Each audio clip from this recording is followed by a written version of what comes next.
Hello, my name is James Renwick Manship, and I'm the chairman of NoJury, NoJustice.org. And it's appropriate to be here on the front lawn of the Capitol to talk about jury, because the jury is one of the most fundamental rights in this Constitution for the United States of America. It's mentioned in Article 3, Section 2, and it says the trial of all crimes, except in cases of impeachment, shall be by jury, and such trial shall be held in the state where said crimes have been committed. But when not committed within any state, the trial shall be at such a place or places as the Congress may by law have directed. But notice it says it shall be by trial, by jury, except in cases of impeachment. And yet, let's analyze even impeachment. Because a citizen, a private citizen who is arrested is indicted by a grand jury and then goes to trial either before a judge or a trial jury, a petit jury, of his fellow citizens, jury of his peers. So a private citizen is indicted, a public citizen is impeached. The impeachment of an elected servant is equivalent to the indictment of a private citizen. The House of Representatives, over on this side, is essentially the grand jury in the impeachment proceedings. They issue out the impeachment, which is the same as an indictment, only for a public elected servant. And then the trial jury is the Senate over here on this side. So actually, the impeachment and conviction process is equivalent to the trial by jury, the grand jury and petit jury in the courts of law for the average citizen. I don't think you will have ever heard that in a civics class, but that functionally is how the system works.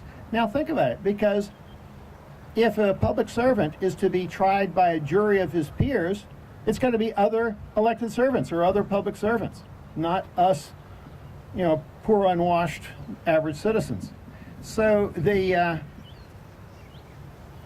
impeachment process is indeed also using the same concepts of jury that we have for the rest of the citizens. Now, the jury is just so important because judges, let's look at it. This is judges going to get really upset with this. But if you want to influence the outcome of a case, is it easier to bribe one judge or 12 jurors?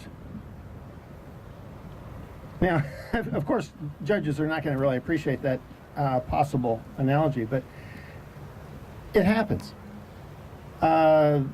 60 Minutes has a case of a domestic court judge in New York that was revealed to be taking all sorts of different bribes from one sort or another, and of course awarding the decision to whoever paid him the most in the, whoever, the child goes to whoever paid the most. But a couple of years ago in Arlington, I had a jury trial set and it got postponed. And then we managed to disqualify all 4 judges on the Circuit Court of Arlington because they're all biased. And so then the Chief Justice appointed a retired judge to come in, and he did the dirty work and dismissed the case without it ever being able to go to trial. Sometime later, I was a court reporter in the city of Alexandria, and a man named Bill Walters, whose father was a Harvard Law School lawyer, and told Bill not to go into law because the law was so corrupt nowadays. So he went into diplomacy and did some wonderful things in Albania after the fall of the Iron Curtain. But Bill presented a case against 2 Alexandria lawyers, and he had a trial by jury. And he had basically made his case. I mean, everybody, you could look at the faces on these lawyers, and they were ready to, on the face on the juries, and you could see that those 2 lawyers from Alexandria City were convicted by this pro se litigant, Bill Walters. And so all of a sudden, just before the closing arguments, the attorney for the city says to the judge, motion to strike. In other words, saying he hasn't made his case. And the judge accepts it, dismisses the jury, and then dismisses the case, essentially denying the jurors the right to make the decision in that case. And so here we had obviously a judge who is corrupt, who didn't want to let two lawyers be convicted by a pro se litigant. So that's right here in Virginia, right across the river, maybe 3 or 4 miles from here. But the presentation that I had to the jurors in Arlington, I'd like to read to you because I think there's a lot of good background. It says, ladies and gentlemen of the jury, thank you for being here. Thank you very much. With your presence in this courtroom, we have the simple, essential element of justice. I am not a lawyer. Please don't be insulting. I am an historian. Benjamin Franklin, in his Poor Richard's Almanac, modified an old folk saying, for the want of a nail, a shoe was lost. For the want of a shoe, a horse was lost. For the want of a horse, a rider was lost. For the want of a rider, a battle was lost. For the want of a nail, a nation was lost. For the want of a simple item, a cascade of calamity flows forth. Our being here in this civil courtroom today with a jury is illustrative of that truth. Thomas Jefferson, in the Declaration of Independence, one of the organic elements of our law in America, even today, wrote, the history of the present is a history of repeated injuries and usurpations, all having in direct object the establishment of an absolute tyranny.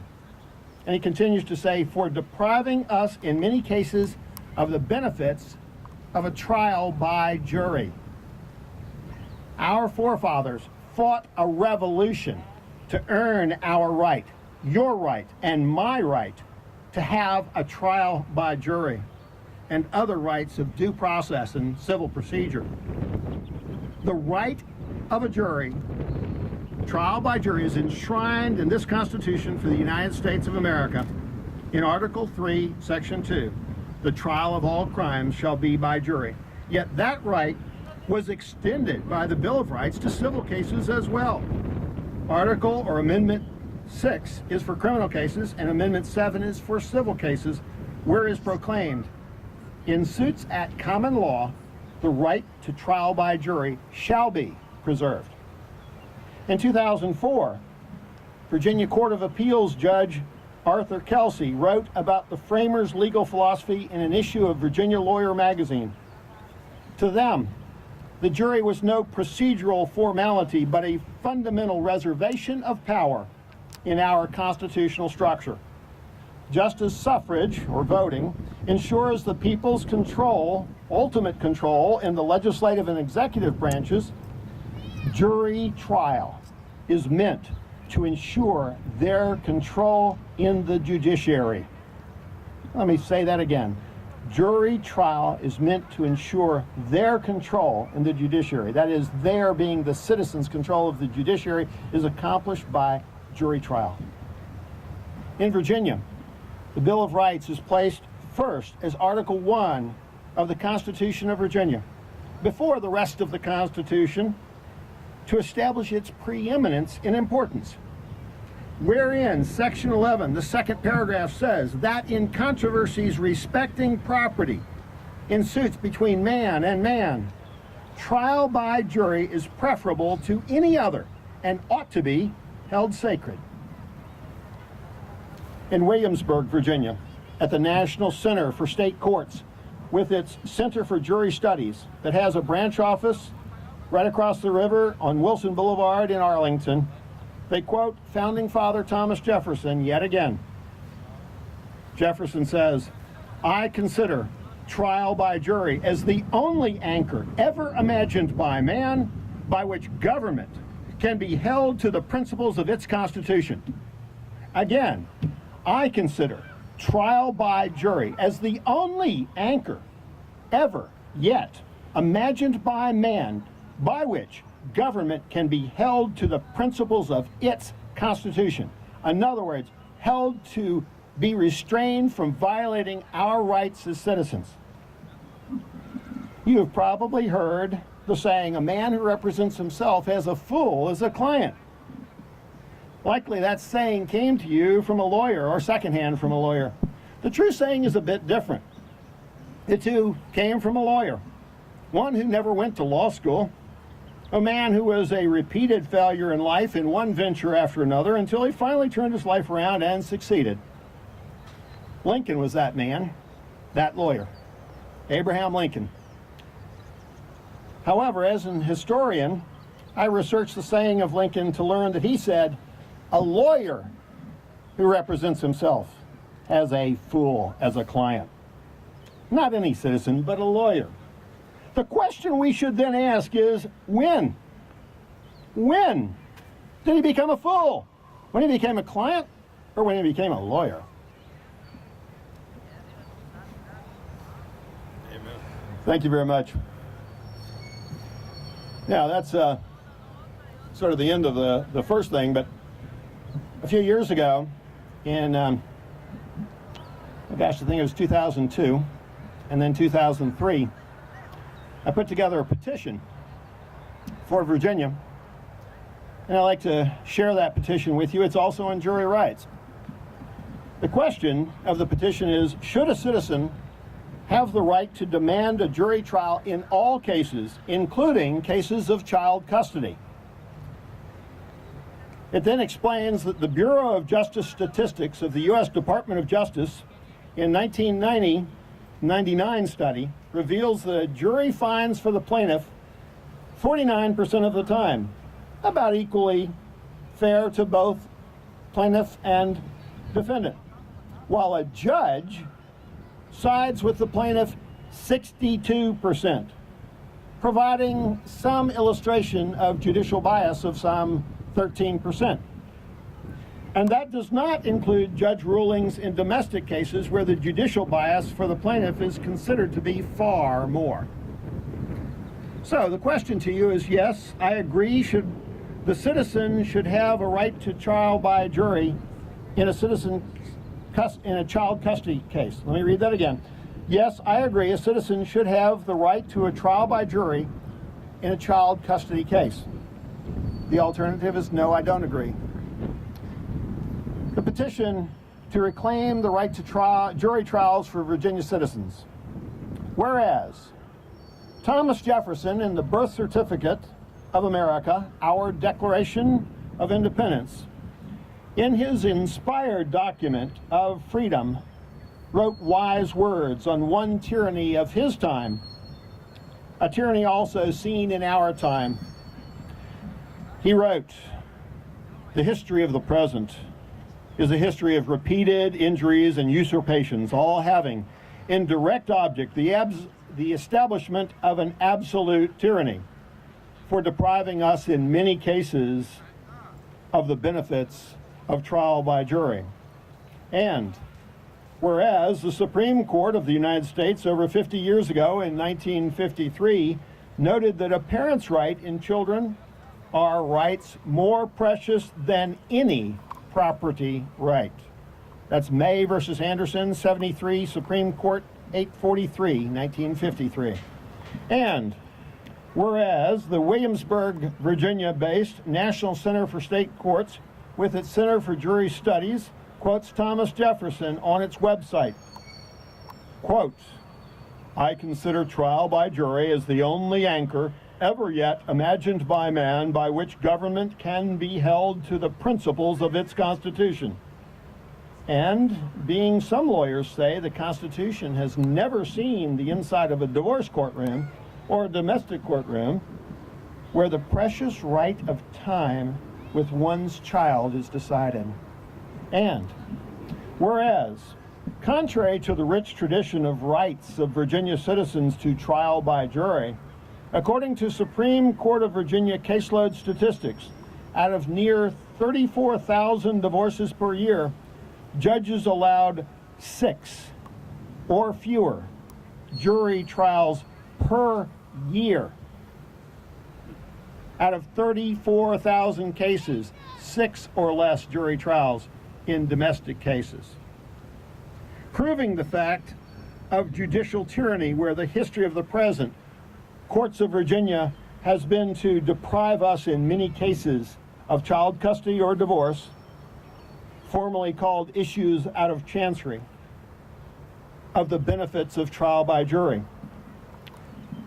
So, we, the people, see an irony and an insidious evil, or at least a danger, wherefore property damaged in a traffic accident, a citizen may demand a jury.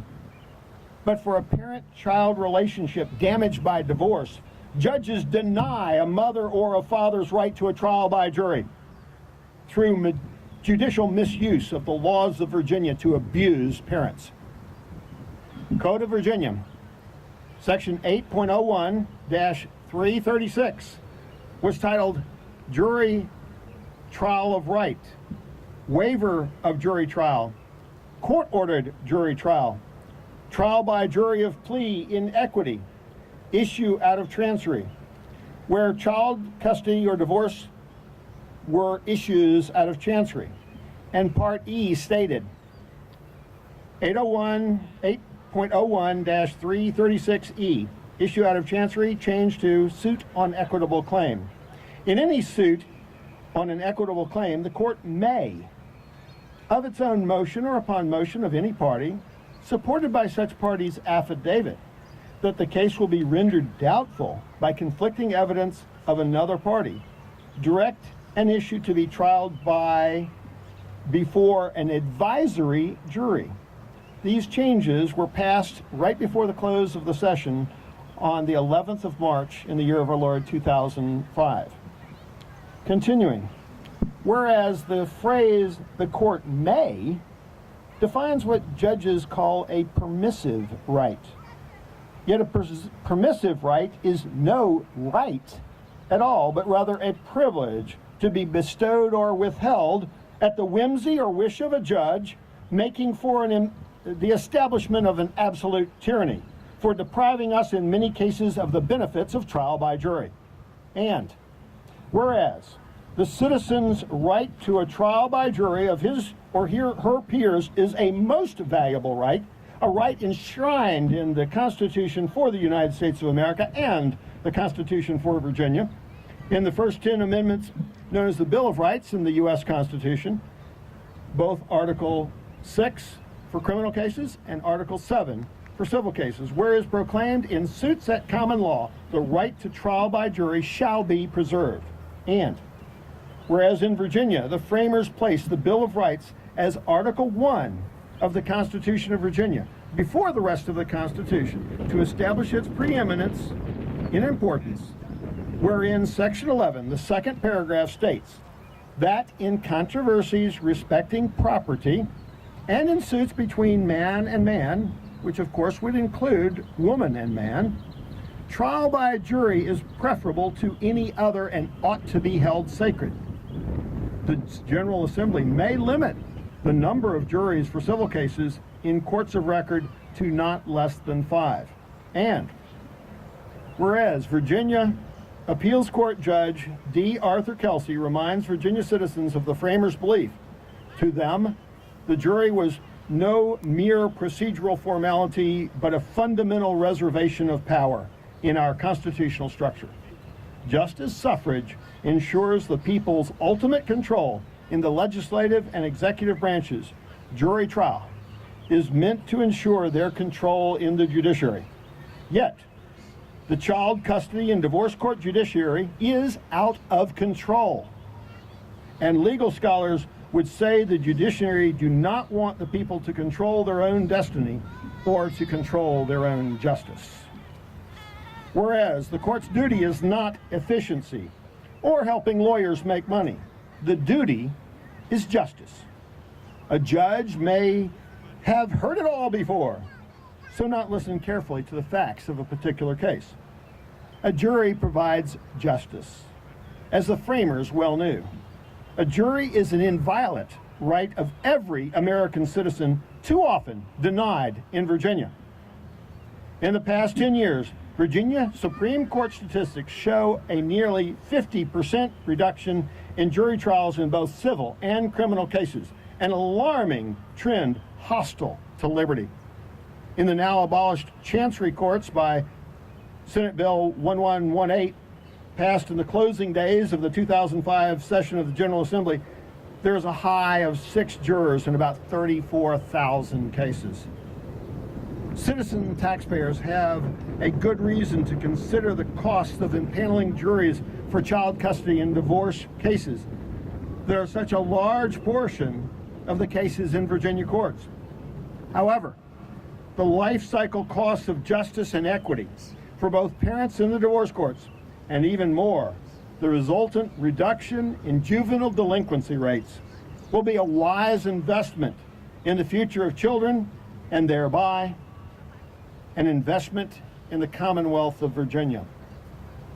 Therefore, be it resolved that as a citizen of Virginia and the United States of America, in exercise of the free First Amendment right to petition the government for redress of grievances, I, individually, and we, the people, in union together for ourselves and for our posterity, for our children and for our children's children's children, do petition the government to restore the inviolate right to trial by jury in custody equity issues by a referendum vote to rewrite the laws in the Code of Virginia so that it now reads, or will now read, 8.01 336E, suit on equitable claim.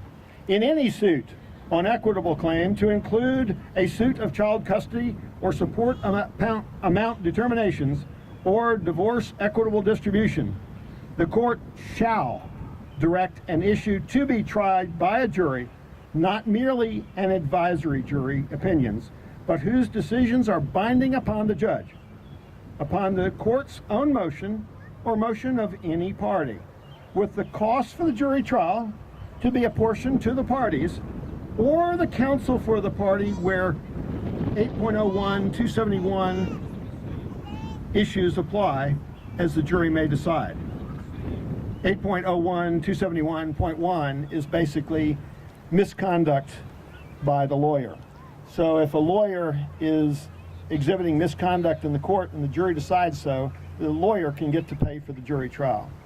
So that's the petition that was written in 2002 or 2003, and I think that it is still valid. It may need to be slightly updated, but it's an important issue to restore the most important right of jury trial so that we can have justice returned to the courts of Virginia and the courts of all of America. Because remember, if there is no jury, there is no justice. Thank you. God bless you. And may America bless God by restoring jury rights for all citizens. Thank you.